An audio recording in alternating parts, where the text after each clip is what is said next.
Episode 1. Crime Crackdown Hypothesis. As a country cracks down on crime, costs for average citizens decline, education, safety, and well-being improve, while reducing future crime rates automatically and leaving more money for the citizens overall. 1. Food deserts. 2. Higher grocery prices in poor neighborhoods. Why? 3. Maslow's hierarchy of needs. 4. Downward effect of less crime. Part 1. Food deserts. The reason food deserts exist is not because of the malicious intent of companies. If anything, these areas would be great for capturing markets and turning a profit. There is a reason, however, on why these food deserts exist: crime.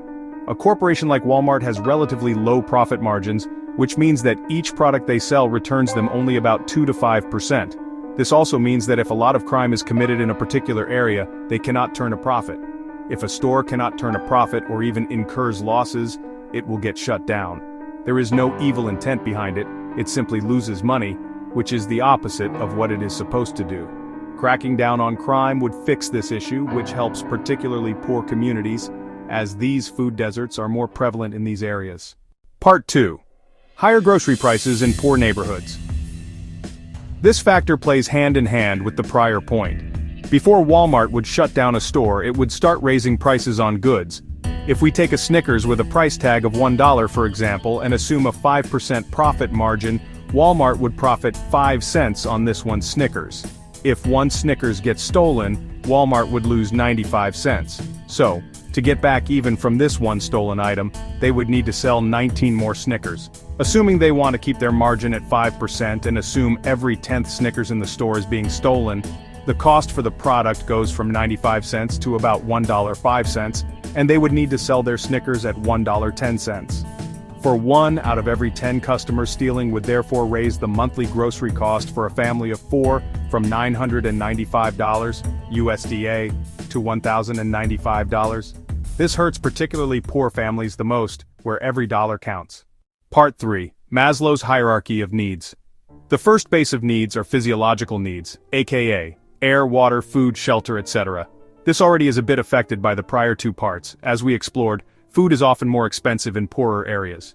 The next step up the ladder are safety needs, aka security, health, safety, and a stable environment.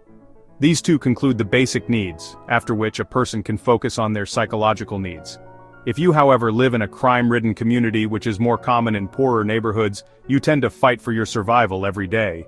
If a country cracks down on crime and removes bad actors from these neighborhoods, and usually only a few bad actors commit most of the crime in these neighborhoods, people's safety is guaranteed, and they can focus on upward movement.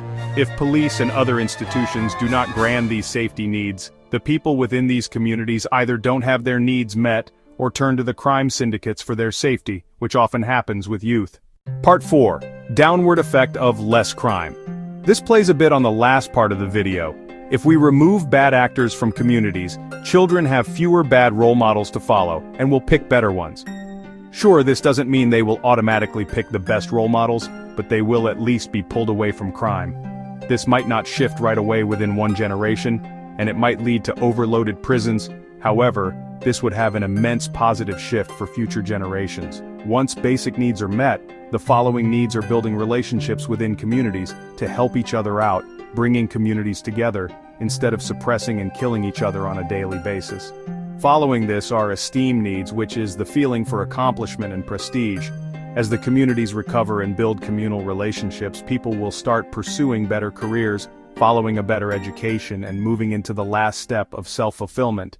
Crime crackdown is certainly not the only thing that fixes poverty within a nation, but I strongly believe it is the first building block to help people actually move up the socioeconomic ladder.